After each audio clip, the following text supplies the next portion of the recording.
Rugged Rangers of the Roundtable, a little mocking Michigan fight song for getting trounced by Sparty yesterday, and then, yeah, good old Todd Collins showing up in dropping four. Yeah, 4 picks. And I'm not talking about touchdowns. Yeah, 4 completions to the other team. It was a bitter performance from Todd Collins.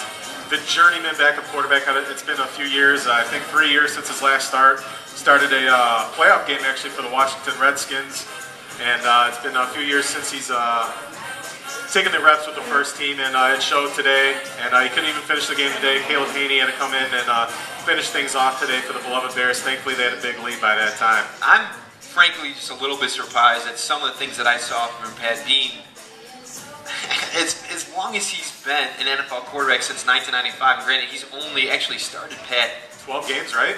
No. In his career, he started 20 games. Oh, yeah.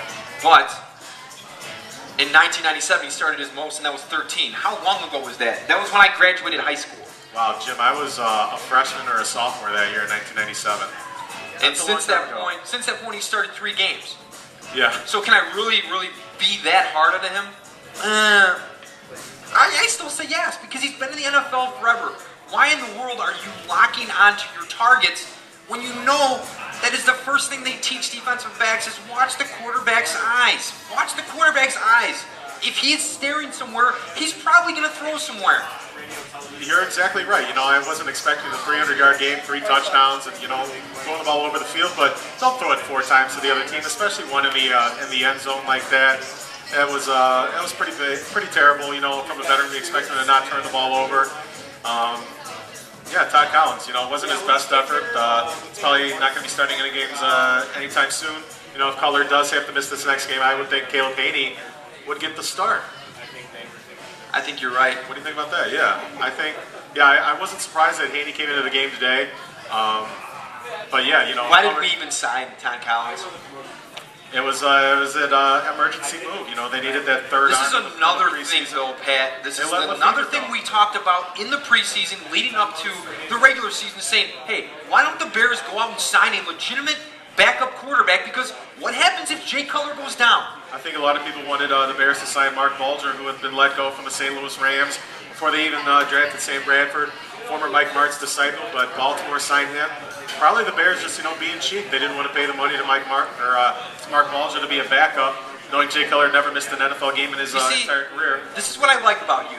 This is what I like about you, Patrick Schmidt. You stay calm, you stay even-keeled, and look at me. I'm getting all worked up, and we still won the game. You're exactly but you know why I get worked up? Because we keep doing these things. No, we just keep doing these things, Pat, where we could actually be in better position than we already are. Why settle for mediocrity? You know, that's been why? That's been the refrain for Chicago sports teams for a while. But back to Todd Collins, the original point of emphasis. Wasn't his best performance. He's the journeyman, 20 career starts, only 7 since 1997, so 7 starts in the last 13 years. You can't really be surprised by what he did today, can you?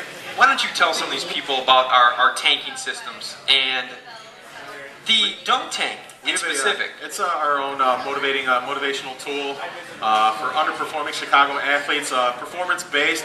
So a guy like Todd Collins, you know, if you throw four interceptions, we have a dunk tank, kind of like something you'd see at the fairs or the carnivals. You know, you got the guy perched up there sitting on the bench, you throw a fastball, hit that target, the guy goes splash. And it's a little motivational tool we use for the underperforming Chicago athletes. I think Todd Collins would be a perfect example. I think Todd Collins is sitting up on that perch right now. I would have to agree with you 100%. And even thinking back to that game, I could nominate some other people, but had 6 for 16 for 32 yards, 4 interceptions. Yeah, only had... That's dunk tank worthy if I've ever heard it. Yeah, only 2 more completions to his team than he did the opposition today. So... Right now, Todd Collins.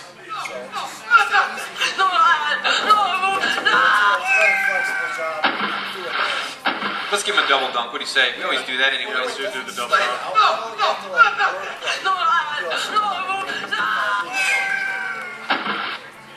Yeah, that was Todd Collins don't take material right now, so hopefully we don't need to see too much from him for the rest of the season as far as Bears fans go. Hopefully we can get Jay Cutler back into the fold next week and start airing it around a little bit and get a nice balanced attack with that round game officially going now. I guess you could say Matt Forte about 140, 150 yards. Easy there, boss. Easy there. No, I just think this is a one-game aberration with the ground game. I wouldn't say that it's going.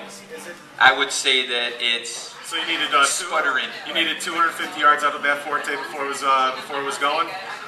140 yards, a couple of nice long touchdown runs. That's not good enough for you, Jim? Consistency. Oh, well, of course. One game does not a season make. Just like the 8 sacks or 9 sacks they gave up last week.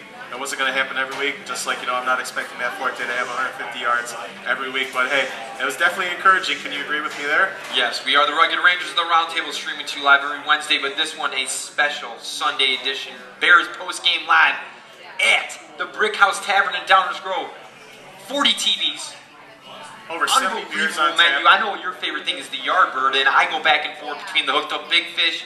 And I like Kobe the burger. drunken chops. Oh, the Kobe burger is my new favorite. Oh, yeah, that's been a staple in your diet the past Wednesdays, maybe about 4 of the last 7 Wednesdays or so. 75 beers too. Oh, yeah. Every one of them very delicious. I'm going to try all 75 after the show. Didn't You're gonna have to carry me home, Jim. Luckily, I live pretty close. Hope there are no police listening, because yes, if you are going to drive home, Patrick Schmidt. I'll just walk home. Okay. Gives me some good exercise. I'll burn off all those calories from those 75 beers. Maybe I'll just have 75 shots of beer. Didn't the beautiful Carla tell us an interesting stat before we go to break here quick about beer being what Number 3.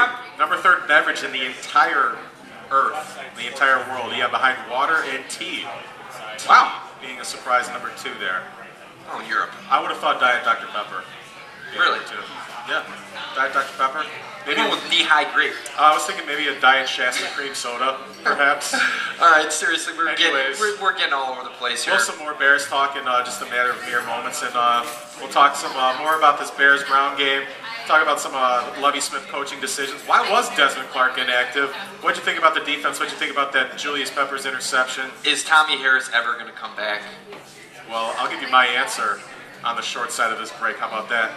We're the Rugged Rangers of the Roundtable on SportsTownChicago.com.